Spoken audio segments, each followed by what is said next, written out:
नमस्कार मित्रांनो, मराठी बोली या चॅनलमध्ये तुम्हा सगळ्यांचं स्वागत आहे. तर आज आपण बाई तुझा आशीर्वाद या मालिकेचा आजचा भाग खूपच अगदी मजेदार आणि सुपर डुपर झालेला बघणार आहोत. कारण इथे अवनीला घेऊन जाण्यासाठी दांगटांच्या घरी आलेल्या मोटू विवांची चांगलीच कपडे काढून दांगटांनी कुत्र्यासारखी धुलाई केली. या मोटू विवांचा गॅस बाहेर काढून त्याची पळताभुई थोडी केली. तर आता हे सगळं बघण्यासाठी खूपच मज्जा येणार आहे. त्यामुळे मित्रांनो, आजचा भाग शेवटपर्यंत स्किप न करता नक्कीच बघा. तर आजच्या भागामध्ये सुरुवातीलाच इथे आता देशमाने, महेश आणि मोटू विवान आता दांगटांच्या घराच्या जरासं लांब राहून आता स्वातीच्या फोनची वाट बघत असतात. कारण त्यांचा हा सगळा सापळा रचलेला असतो ना. अवनीने एकदा का कबुली दिली की लगेच दांगटाच्या घरी पोलिसांना घेऊन जायचं. ते आता स्वातीच्या फोनची वाट बघत असतात. तेवढ्यात लगेच आता त्यांना दत्त्याचा फोन येतो. आता हा महेश फोन उचलतो तेव्हा दत्त्या म्हणू लागतो, ज्युनियर देशमाने, अहो तुमच्या घरची एक चांगली साडी घालून बाई आली होती इकडे. काय धिंगाणा घातला, ती राजावरती लय ओरडली. तेव्हा लगेच आता महेश म्हणू लागतो, काय ती राजावरती ओरडली? त्यावर दत्त्या म्हणू लागतो, हो ओरडणारच ना. मग तो राजा तुमच्या त्या बहिणीला मारायला निघाला होता. आता विवान पटकन लगेच महेशच्या हातनं फोन हिसकावतो. काय त्याने अवनीला मारलं? त्या राजाची एवढी हिंमत?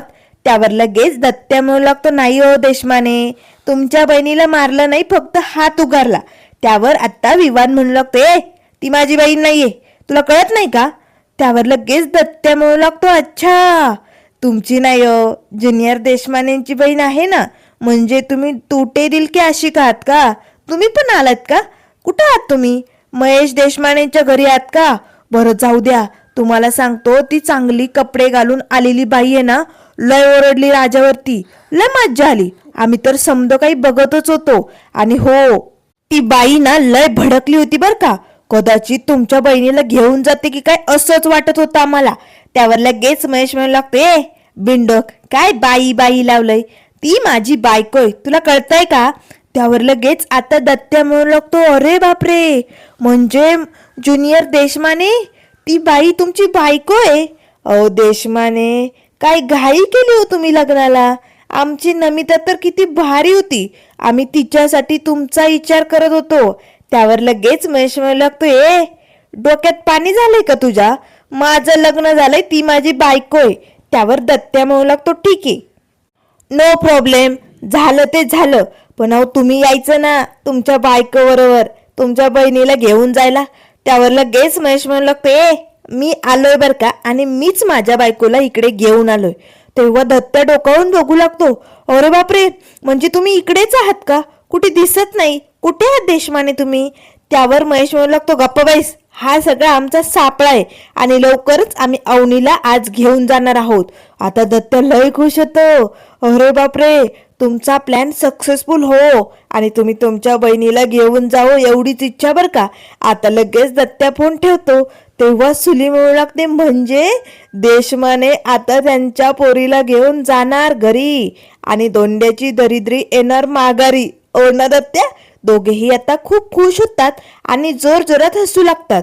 तर इकडे आता आतमध्ये स्वाती येता अवनीला म्हणू लागते, अवनी, मला खूप महत्वाचं तुझ्या एकटीशी बोलायचंय, कोणी आपलं बोलणं ऐकणार नाही ना? त्यावर अवनी म्हणू लागते, नाही वहिनी. तेव्हा लगेच आता स्वाती म्हणू लागते, हे बघ, तू बाहेर जाऊन सांग, माझा या लोकांवरती अजिबात विश्वास नाहीये. तुझा असेल विश्वास, पण मला तुला एकटीशीच बोलायचे, मला अजून तिसरा यात कोणीही नकोय. आता अवनी लगेच बाहेर येते.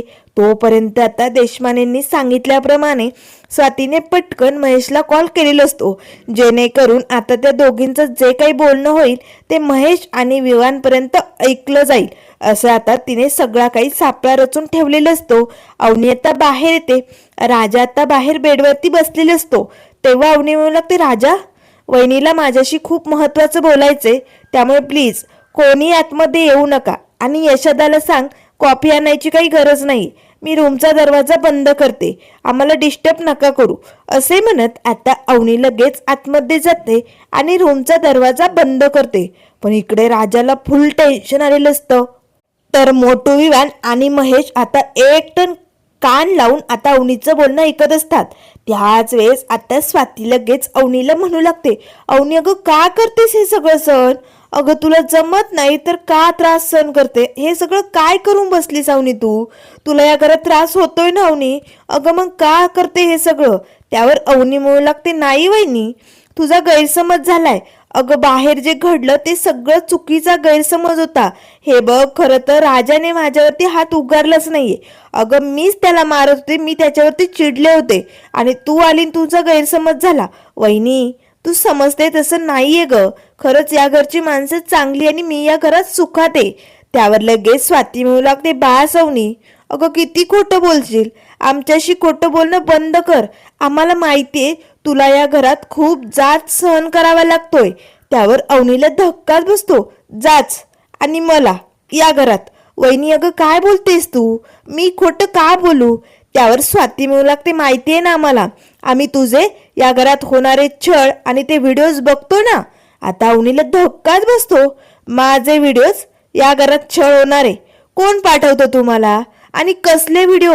दाखव ना वहिनी.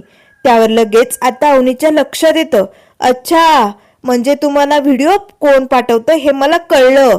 सुलू आत्या आणि दत्त्या काका हेच पाठवतात ना. आता स्वाती एक नाही दोन नाही गप्प. त्याच वेळेस अवनी म्हणू लागते, अगं अर्धवट व्हिडिओ काढतात ते आणि तुम्हाला पाठवतात. तुमचा गैरसमज होतोय. हे बघा, त्यांच्या बोलण्यात येऊ नका. मला या घरात कसलाही त्रास नाहीये. आणि वहिनी, व्हिडिओ बघितल्यानंतर मला एक फोन करून तर विचारायचं ना, मी सुखात आहे की दुःखात आहे? अगं मी खरं सांगितलं असतं, तुम्हाला इथपर्यंत यायची गरज नव्हती. त्यावर लगेच आता स्वाती म्हणू लागते, अवनी, अवनी, आम्हाला तुझी खूप काळजी वाटते ग. त्यामुळे प्लीज अवनी, आपल्या घरी चल. तेव्हा अवनी म्हणू लागते, आम्हाला? आम्हाला म्हणजे कोणाला? बाबांना माझी काळजी वाटते का? आता इकडे महेश आणि विवान सगळं बोलणं ऐकत असतात. तेव्हा स्वाती म्हणू लागते, हो, बाबांना, महेशला, आईला, सगळ्यांना तुझी काळजी. सगळे खूप अस्वस्थ असतात ग, सारखा तुझा विचार करतात. त्यामुळे प्लीज प्लीज अवनी घरी चल, नको हा त्रास सहन करू. त्यावर अवनी म्हणू लागते, वहिनी, वहिनी, मी सांगते तुला, या घरात मला त्रास होत नाहीये. त्यावर लगेच स्वाती म्हणू लागते, हो, हे लोक तुला फसवतात. तो राजा तुझी या घरातनं बाहेर जाऊ नये म्हणून सगळी काही सोय करून बसलाय. आता अवनी स्वातीकडे बघते, म्हणजे काय म्हणायचंय तुला? त्यावर लगेच आता स्वाती म्हणू लागते, सांगते तुला सगळं काही सांगते अवनी. जर तुला या घरात त्रास होत नाही तर मग घर सोडून का दुसरीकडे राहायला चालली होती तू? आता अवनीला धक्काच बसतो. हे पण स्वाती वहिनीपर्यंत पोहोचलंय. त्यावर स्वाती म्हणू लागते, बोल ना अगं, का घर सोडून जात होती? बरं ठीक आहे, तुला या घरात त्रास होत होता म्हणून तू जात होती, पण तिथेही तो राजामध्ये आला आणि त्यानेच हे सगळं केलंय. आता अवनीला धक्काच बसतो. तेव्हा अवनी म्हणू लागते, वहिनी, असं काही नाहीये, तुझा गैरसमज झालाय. त्यावर लगेच आता स्वाती म्हणू लागते, हो, माझा गैरसमज? थांब, तुला दाखवतेच आता. तर इकडे बाहेर आता राजा डोक्याला हात लावून उभा असतो. अरे देवा, आता मॅडमने जर त्यांच्या वहिनीला सांगितलं की हे लग्न खोटं आहे म्हणून, तर ते लोक मॅडमला एका क्षणात या घरातनं घेऊन जातील. काय होत्याचं नव्हतं होऊन बसेल. देव्याई, देव्याई, असं काही घडू देऊ नको ग, काहीतरी चमत्कार कर ग देव्याई. त्याच वेळेस यशादा येतो. राजा, राजा, मी तुला आधीच सांगितलं होतं, खोट्याच्या आधारावरती घराचा पाया उभा राहत नाही राजा. पण तुला कळणार कधी राजा? अरे, त्यांनी जर आता सांगितलं हे लग्न खोटं आहे, तुम्ही खरे नवरा बायको नाही आहात, तर त्यांचे घरचे त्यांना घेऊन जातील आणि त्यांचं दुसऱ्या मुलाशी लग्न लावतील. अरे, एका खोट्यामुळे सगळं पणाला लागलंय राजा. राजा, तुला कळतंय का? तू काय करणार आहेस मग?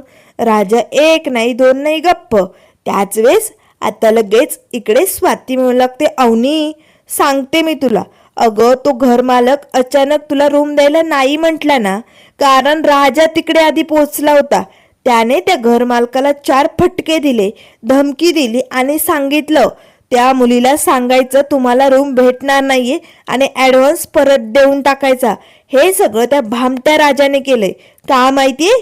तर तू या घरातनं कधीही बाहेर जाऊ नये, याच घरात अडकून पडावी म्हणून. आता मात्र लगेच अवनी म्हणू लागते, नाही नाही वहिनी, अगं राजा असं वागू शकत नाहीये, तो असा नाहीच आहे. त्यावर लगेच स्वाती म्हणू लागते, हो अगं आम्हाला सगळं माहितीये, त्या राजानेच केलं हे सगळं. अगं तुला आठवत असेल ना, तो राजा तुझ्या आधी त्या घरी जाऊन आला होता. आता अवनीला लगेच ते काही क्षण आठवतात, जेव्हा राजा आणि अवनी रूम बघण्यासाठी म्हणजे राजा अवनीला सोडण्यासाठी गेलेला असतो. तेव्हा बेल वाजल्यानंतर राजा डचकतो. मॅडम काळजी करू नका, खोट्या कुत्र्याचा आवाज आहे, बेलचा आवाज येतो. अवनी विचारू लागते, राजा तुला कसं कळलं, तू आधी आलाय का इकडे? तेव्हा राजा म्हणू लागतो, नाही नाही, माझ्या मित्राच्या घरी पण आहे ना अशी बेल, म्हणून म्हणतोय मी. आता अवनीच्या लगेच लक्षात येतं, याचा अर्थ स्वाती वहिनी खरं बोलते का? त्याच वेळेस आता अवनीला खूप वाईट वाटतं. राजा प्रत्येक वेळेस मला फसवतो, असं का वागतो माझ्याशी? अवनी रडायला लागते. त्यावर स्वाती म्हणू लागते, अवनी अवनी शांत हो बरं. हे बघ, होतोय ना तुला त्रास, आता तरी कबूल कर. या घरात होतोय ना तुला त्रास, छळ होतोय तुझा या घरात. त्यावर अवनी रडतच म्हणू लागते, होतोय, मला त्रास होतोय या घरात, कारण तो माणूस सारखा मला फसवतोय. माझ्या मनाचा त्याने नुसता खेळ मांडलाय, आता मी त्याला सोडणार नाही. असे म्हणताच अवनी लगेच सरळ रूमचा दरवाजा उघडते आणि बाहेर निघालेली असते. त्याच वेळेस आता इकडे मोठू विवान आणि महेशने ऐकलेलं असतं. अवनीने कबुली दिली, तिला त्रास होतोय, राजा तिला फसवतोय. चल विवान, लगेच तू गाडीतनं उतर, पोलिसांना घेऊन दांगटाच्या घरी ये. मी आता तडक तिकडे जातो. आता हा मोठू विवान गाडीतनं खाली उतरतो, पोलिसांना कॉल करतो. महेश आता सरळ लगेच अवनीच्या घरी निघालेलो असतो. तर त्याच वेळेस आता अवनी बाहेर येते. राजा राजा कुठे आहेस तू? आता राजा येतो, काय झालं मॅडम, काय झालं? तेव्हा अवनी म्हणू लागते, राजा अरे का फसवतो तुम्हाला, का प्रत्येक वेळेस माझ्याशी खोटं बोलतो, अरे का माझा असा खेळ मांडलाय तू, सांग ना. आता राजाला धक्काच बसतो. अरे बापरे, मॅडमला आमच्या खोट्या लग्नाचं खरं सत्य कळलं की काय, असं त्याला वाटू लागतं. राजा यशोदाकडे बघतो. आता स्वाती वहिनी विचारू लागते, अवनी अवनी शांत हो तू.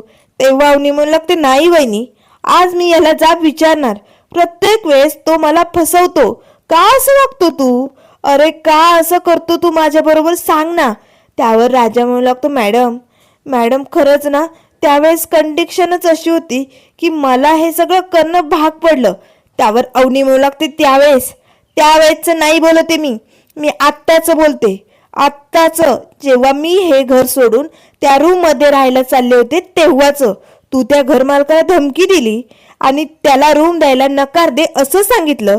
राजा अरे का करतोस तू हे सगळं, का मी या घरातून जाऊ नये असं वाटतं म्हणून हे सगळं करतो? अरे राजा पण तुला कळत नाहीये का, अरे मी माझ्या स्वप्नांसाठी माझं घर सोडून आले, मला माझं स्वप्न पूर्ण करायचे, स्वतःच्या पायावरती उभी राहायचे, मोठं स्वप्न आहे माझं राजा. अरे जर तुला माझ्या साथीला साथ देता येत नसेल ना, तर प्लीज राजा माझे पंख तरी छाटू नको रे, असं खोटं बोलून माझ्या स्वप्नांच्या आड येऊ नको राजा.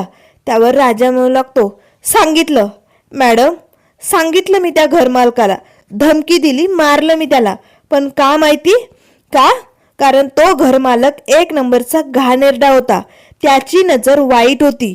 त्यावर लगेच अवनी म्हणू लागते, साप खोटं नाही, खोटं बोलतोयस तू. त्यावर राजा म्हणू लागतो, नाही मॅडम, हा राजा खोटारडा असेल पण तो आत्ता खोटं बोलत नाहीये. कुणाची शपथ घेऊ सांगा ना. ठीक आहे, मी माझ्या आईची शपथ घेतो, मी खरं बोलतोय. गेलो होतो मी तुमच्या आधी त्या घरी, कारण एका कागदावरती घर मिळतंय म्हणून लगेच आपण तिकडे राहायला जायचं नसतं मॅडम. अहो त्या घराची चौकशी केली पाहिजे, तिथली माणसं कशी हे जाणून घेतलं पाहिजे, म्हणून तुमच्या आधी मी त्या घरी गेलो होतो. शेजारी पाजारी मी सगळीकडे चौकशी केली, तेव्हा मला तिकडे कळलं की तो एक नंबरचा नीच घाणेरडा नालायक माणूस आहे आणि तो कित्येक मुलींना फसवतोय, म्हणून तर तो फक्त मुलींना रूम देतो मालक, कारण त्याची नियतच खराब आहे. आणि मॅडम हे जेव्हा मला कळलं ना, तेव्हा मी तुम्हाला काय सांगणार होतो, तुम्ही माझं काही ऐकणार होता का? तुम्हाला फक्त या घरातनं निघून जायचं, एकदा या घरातनं बाहेर पडायचं एवढंच डोक्यात होतं. त्यामुळे मी त्याला 4 फटके दिले आणि सरळ सरळ या रूमला नकार दे असं सांगितलं. आता मात्र लगेच अवनीला ते सगळे क्षण आठवू लागतात. त्याच वेळेस अवनी म्हणू लागते, खरंच राजा असं होतं तर मग तुम्हाला आधी खरं का नाही सांगितलं? आता लगेच अवनी बेडवरती बसते. राजा तिच्या शेजारी खुर्चीवरती बसतो. हे बघा मॅडम, मी तुम्हाला आधी सांगितलं असतं तर तुम्ही माझं ऐकलं असतं का? तुम्ही त्या मनस्थितीत नव्हताच. तुम्हाला किती टेन्शन आलं होतं, हायपर झाला होता तुम्ही, आणि तुम्ही माझं ऐकून घेतलं असतं का? नसतं ऐकून घेतलं, त्यामुळे मला खोटं बोलावं लागलं. पण मॅडम, यामागे माझा दुसरा कुठलाही हेतू नव्हता.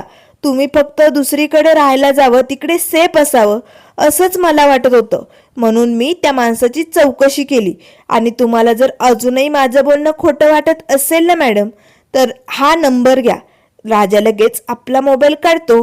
या नंबरवरती कॉल करा. हा एका मुलीचा नंबर आहे. जी मुलगी त्या रूममध्ये राहिली, तिने किती काय काय सहन केलंय ना, हे तुम्ही तिलाच विचारा. त्या घर मालकाचं सगळं सत्य ती मुलगी तुम्हाला सांगून टाकेल. आणि मॅडम, त्या मुलीसोबत त्या रूममध्ये काय काय झालंय ना, हे मी सांगू सुद्धा शकत नाही. यशोदा, अरे खरंच तो 1 नंबरचा घाणेरडा माणूस होता रे. अरे त्याच्या घरामध्ये कॅमेरे बसवलेले होते. तो मुलींचे व्हिडिओ रेकॉर्ड करायचा आणि तेच व्हिडिओ दाखवून मग त्यांना ब्लॅकमेल करायचा. त्यांना हवं नको ते सगळं काही त्याच्या मनासारखं करायला लावायचा. आणि अवनी मॅडम सोबत सुद्धा त्या माणसाला हेच करायचं होतं. आणि म्हणूनच त्याने तुम्हाला रूम द्यायला लगेच होकार दिला होता. कळतंय का तुम्हाला? नसेल माझं पटत तर त्या मुलीला कॉल करा आणि सत्य परिस्थिती जाणून घ्या. मग सांगा मॅडम, हे सगळं जर मला शेजाऱ्यांकडनं कळलं तर त्या अशा घरात मी तुम्हाला कसं जाऊ देईल? मॅडम, अहो मॅडम, मी तुमच्या स्वप्नांच्या आड कधीही कुणाला येऊ देणार नाही. तुमची स्वप्न खूप मोठी आहे आणि ती जर अडवण्यासाठी तुम्ही स्वतःमध्ये येत असाल ना, तर मी तुम्हाला सुद्धा अडवणार मॅडम. कारण तुमच्या स्वप्नांना खूप उंच भरारी घ्यायची मॅडम. आणि मला माहिती तुम्ही तुमच्या स्वप्नांसाठी किती काय काय सहन करत आलाय. त्यामुळे तुमच्या स्वप्नांची जास्त किंमत मला आहे मॅडम. त्यामुळे मॅडम, मी तुम्हाला मुद्दामून या घरात थांबून ठेवलं नाहीये. तुम्ही बाहेर सेफ नव्हता म्हणून या घरात ठेवलंय. आता स्वाती या राजाकडे बघू लागते. तेव्हा लगेच अवनी म्हणू लागते, राजा खरंच तू माझ्यासाठी एवढं सगळं केलं आणि मी तुझ्या बाबतीत गैरसमज करून घेतला. त्याच वेळेस आता दावतच लगेच हा महेश देशमाने येतो. राजा अवनीजवळ बसलेला असतो. आता लगेच महेश भडकलेला असतो. ए उठ उठ, तिच्यापासनं दूर हो, तिच्यापासनं दूर हो. आता लगेच तो राजाला ढकलतो आणि अवनीचा हात पकडतो. अवनी, अवनी लगेच आपल्या घरी चल, चल पटकन. आता महेश अवनीचा हात धरून तिला ओढू लागतो. अवनी लगेच आपल्या दादाचा हात झिडकारते. काय दादा, आणि तू इथे काय करतोय? त्यावर महेश म्हणू लागतो, मी इथेच होतो. हा सगळा आमचा सापळा होता आणि आता आमचा सापळा सक्सेसफुल झालाय. आता अवनी राजा यशोदाला धक्का बसतो. सापळा? त्यावर आता महेश म्हणू लागतो, हो, तू आमच्याकडे काही पर्याय ठेवलाय का? अगं पर्क करून टाकलंय तू आम्हाला. आम्हाला खरं खरी सांगणार नाही हे आम्हाला माहिती होतं, म्हणून आम्ही तुझं बोलणं रेकॉर्ड करून घेतलंय. तू कबुली दिली ना, तुला या घरात त्रास होतोय ना, मग चल आता इकडनं. त्यावर लगेच अवनी म्हणू लागते, वहिनी, वहिनी हे सगळं काय आहे? त्यावर महेश म्हणू लागतो, हे बघ, आम्ही स्वातीला तुझ्याकडे पाठवलं होतं सत्य परिस्थिती जाणून घेण्यासाठी. तुला या घरात किती त्रास होतोय, तुझा किती छळ होतोय ना, हे आम्हाला कळलंय आता अवनी. त्यामुळे तुला या घरात राहण्याची गरज नाहीये, हे लग्न निभवण्याची गरज नाहीये. तू चल आपल्या घरी. अगं तिकडे सगळी तुझी आपली माणसं आहे ग. तू आपल्या माणसांना परक केलंय आणि या नालायक लोकांसोबत या पडक्या घरात राहते. अवनी, तिकडे सगळी लोक तुझी आहेत ग. अगं तो विवान अजूनही तुझी वाट बघतोय, वेड्यासारखं तुझ्यावरती प्रेम करतोय. त्यामुळे अवनी, अवनी चल ग. आता मात्र अवनीच्या सगळं काही एका क्षणात लक्षात आलेलं असतं. म्हणजे हा सगळा सापळा या लोकांनी मुद्दामून रचलाय मला घेऊन जाण्यासाठी. आता अवनी लगेच यशोदा आणि राजाच्या मधोमध येऊन उभी राहते. दादा, मला या घरात कसलाही त्रास होत नाहीये. मी या घरात खूप सुखात राहते. हे घर माझं आहे आणि या घरातली माणसं मला खूप मानाने आणि सन्मानाने या घरात राहू देतात, एवढं लक्षात ठेवा. त्यावर लगेच महेश म्हणू लागतो, अवनी अवनी या भिकारड्या लोकांबरोबर काय भेटणार आहे तुला? अगं तुझं लग्न विवाहांबरोबर झालं तर तुला मोठं घर श्रीमंती भेटेल, या भिकारड्या घरात काय अवनी? त्यावर लगेच आता अवनी म्हणू लागते, या घरात मोठी मन जपणारी माणसं आहेत दादा. अरे मुलीचं लग्न झाल्यानंतर तिला फक्त श्रीमंत घर, गाडी, नोकर चाकर, बंगला एवढं सगळं नको असतं रे. मोठ्या घरात फक्त श्रीमंती असते, पण या घरात मोठी मन जपणारी माणसं आहेत आणि अशी माणसं शोधूनही सापडणार नाही. त्यामुळे दादा हे घर माझं आहे आणि या घरात मी खूप सुखात आणि आनंदात राहू शकते. त्यामुळे तुम्हाला या सगळ्याचा त्रास सहन करण्याची गरज नाहीये. तुम्ही इकडनं जाऊ शकता. आता महेश आणि स्वाती तर गप्प, अवनीने त्यांना गप्पच केलेलं असतं. त्याच वेळेस आता अवनी यशोदा आणि राजाकडे बघते. तेव्हा लगेच आता महेश म्हणू लागतो, हो जर एवढंच जपतात तुला, एवढं जीव लावतात, तर मग घर सोडून का गेली होती? सांग ना, का गेली होती? त्यावर आता राजा म्हणू लागतो, ते मॅडमचा अभ्यास. त्यावर अवनी म्हणू लागते, भांडण झालं होतं, आमचं भांडण झालं होतं. का? नवरा बायकोत भांडणं होत नाही? भांडण झालं म्हणून रागाच्या भरात मी घर सोडून गेले. त्यावर लगेच महेश म्हणू लागतो, याचा अर्थ तुला त्रास होतोय. त्यावर अवनी म्हणू लागते, हो आता स्वाती वहिनीची आणि तुझी भांडणं होत नाही का? कितीदा तुम्ही भांडलायत, मी बघितलं नाही का? अरे नवरा बायकोची भांडणं होतात. राजाला लय बरं वाटतं. राजा हसतच मॅडमकडे बघू लागतो. मॅडमनी मला नवरा म्हटलंय. आता यशोदा राजाकडे बघू लागतो. यशोदालाही खूप भारी वाटतं. त्याच वेळेस अवनी म्हणू लागते, हो भांडण झालं म्हणून मी घर सोडलं होतं, पण तिथेही माझा नवरा काळजीपोटी माझ्या आधी ते घर शोधण्यासाठी गेला. त्याने त्या घराची चौकशी केली. ती लोक किती घाणेरडी आहे हे लक्षात येताच त्याने माझी तिकडनं सुटका केली आणि पुन्हा मला तो या घरात घेऊन आला. बघ भांडण झालेलं असूनही राजाची काळजी दिसते ना तुला. अरे या घरात अशी काळजी करणारी माणसं आहेत. तुम्हाला आहे माझी काळजी? आहे का? बोल ना महेश दादा. तुम्हाला तर फक्त तुमच्या इमेजची काळजी, हो की नाही? तुमची मुलगी घर सोडून गेली, तुमची इमेज खराब झाली ना, म्हणून तर तुम्हाला मला घेऊन जायचंय आणि त्या मोठो युवांशी माझं लग्न लावायचंय ना. पण ते शक्य नाहीये, कारण मी या घराला आपलं मानलंय दादा आणि माझं घर आहे. या घरातली माझी माणसं आहे जी मला खूप मान देतात. या माणसांना माझ्या स्वप्नांची खरी किंमत माहिती. माझ्या स्वप्नांना अगदी अगदी असे जपतात ते. तुम्हाला माझ्या शब्दाची किंमत नाही आणि माझ्या स्वप्नांची किंमत नाही. त्यामुळे प्लीज तुम्ही माझ्या घरातनं जाऊ शकता. आता अवनी लगेच देवाऱ्यातल्या देव्याईकडे बघते आणि दादा या घरात बाईचा आशीर्वाद म्हणजे साक्षात देवीचा आशीर्वाद मानला जातो. असं हे माझं घर. हे घर म्हणजे अगदी आनंदात आणि सुखात राहणारं घर आहे. आता मात्र राजा आणि यशोदाला लय भारी वाटतं. मॅडम आपलं घर करत असतात, या घराचं कौतुक करत असतात. आता महेश आणि स्वातीची तर बोलती बंद झालेली असते. तर त्यानंतर मित्रांनो पुढील भागामध्ये खूपच धमाकेदार असा ट्विस्ट आहे. आता हा मोठू विवान पोलिसांना घेऊन आलेलो असतो, पण आता अवनीने पोलिसांसमोर सगळं खरं काही सांगितलेलं असतं. यांनी मुद्दामून सापळा रचलाय, मला घेऊन जाण्याचा प्रयत्न करतायत. त्यामुळे आता पोलीस तिकडनं निघून जातात. पण तोपर्यंत पाण्या धन्याई घरी आलेले असतात. आता महेश आणि स्वाती खूपच रागाच्या भरात तडक निघून जातात. हा मोठू विवान निघलेला असतो, पण दांगटांनी आता त्याला घेरलेलं असतं. आता मात्र लगेच चारही भावंड त्याला आता गरका मारून वेठीस धरतात आणि आता येतात रॉकी द फादर म्हणजे धोंडियांना. याला आपल्या सुनबाईशी लग्न करायचंय म्हणजे आपल्या अवनीवरती याचं प्रेम आहे काय? आता याचा गॅसच बाहेर काढा. आता मात्र विवानला धक्का बसतो. अरे बापरे, हे सगळे मिळून माझी वाट लावणार, मला जाऊ द्या, मला सोडा. तेव्हा राजा म्हणू लागतो, तुझ्या मनात ना अवनी मॅडम जात नाही ना, आता तुझी अशी धुलाई करतो ना, कपडे काढ. आता विवानचे कपडे काढून तो शर्ट आता त्याच्या डोक्याला गुंडाळलेला असतो. अगदी भिकाऱ्यासारखी अवस्था या विवानची झालेली असते. आता लगेच धोंडियांना एक फलक लिहितात, चल माजोरड्या हे सगळं वाचायचं आणि प्रत्येक लाईन झाल्यानंतर उठाबशा काढायच्या. आता अगदी पळता भुई या विवानची थोडी केलेली असते. अशी वाट लावलेली असते. खूपच मज्जा येणार आहे. अवनी मात्र जोर जोरात हसत असते. या कुत्र्यासारखी धुलाई करून मोटू विवानला कसं घरी पाठवणार हे सगळं आपल्याला बघायला मिळेल. त्यामुळे मित्रांनो खूपच मज्जा येणार आहे. म्हणूनच अशाच मालिकेंच्या अपडेट पाहण्यासाठी चॅनलला लाईक करा, सबस्क्राईब करा. व्हिडिओ पाहिल्याबद्दल धन्यवाद.